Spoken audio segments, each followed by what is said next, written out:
You can make your game feel as realistic as possible with these slider settings in NBA 2K24. Finding the right difficulty level is a struggle, as it seems that anything below Superstar mode is too easy, then Hall of Fame is just ridiculously unfair. The opponent will make crazy shots that wouldn't happen in a real game, so these settings are perfect for that balance of realism and fun, meaning you can still have an arcade-like feel while your opponent isn't draining threes consistently from the logo.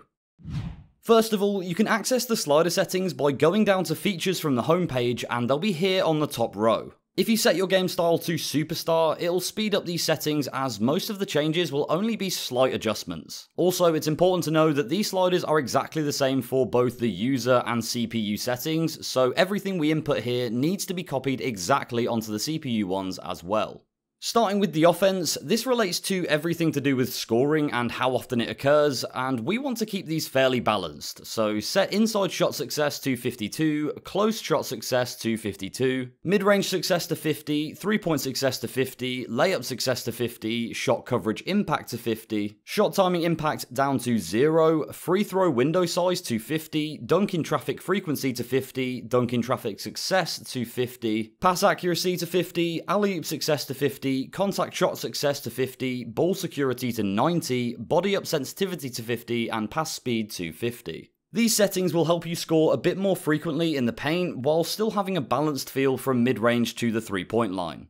In terms of defense, these sliders will affect both how often players will contest a shot and how well they defend themselves when taking a shot under pressure as well. Again, we're focusing a little more on the action inside of the paint to make the game feel a bit more real, so set driving contact shot frequency to 55, inside contact shot frequency to 65, layup defense strength for both takeoff and release to 48, both of the jump shot defense strengths to 48 as well, help defense strength to 50, and steal success to 50. When playing with these defense settings, you'll notice that the battles between the big men in the paint are more physical and true to the real thing, which will make guards with good driving layups and dunks shine even brighter against those that don't. As when you're trying to drive to the rim, the forwards won't be holding back. Moving on to attributes, we're actually going to leave these all at 50 apart from 2, as you want everything to be as balanced as possible here, but a couple do need tweaking slightly. Firstly, change stamina to 58, which will make the game feel more intense for longer, like it does in real life.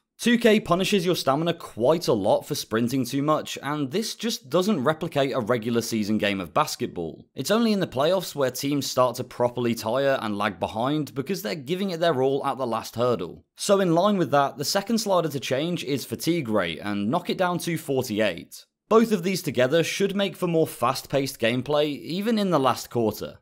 Tendencies relate to how often the CPU for yours and your opponent's team will attempt things in the game, like shooting, passes, shot contests, etc.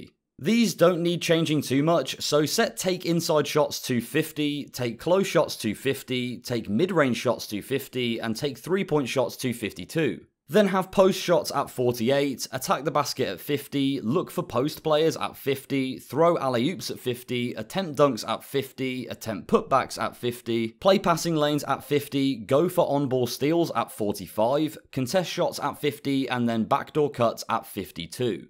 Then the foul sliders are pretty self-explanatory, but these are just used to determine the frequency of foul calls by the referees. So have over the back at 40, charging foul at 40, blocking foul at 40, reaching foul at 50, shooting foul at 55, loose ball foul at 50, and illegal screens also at 50. Then finally, if you started with the game style on Superstar, you can leave the movement section as it is, with the speed and acceleration min-max ratings at 35 to 75. While the changes we've made to the sliders may not seem drastic, remember that the game is already pretty realistic, and we're just trying to cut out some of the cheesy things that happen to emulate the real life game a little bit closer. So give these settings a try and let us know how you get on with the gameplay. If this video helped you out in NBA 2K24, then make sure to check out some of our other 2K content for more helpful tutorials and player builds. I've put one on screen for you to click through to now.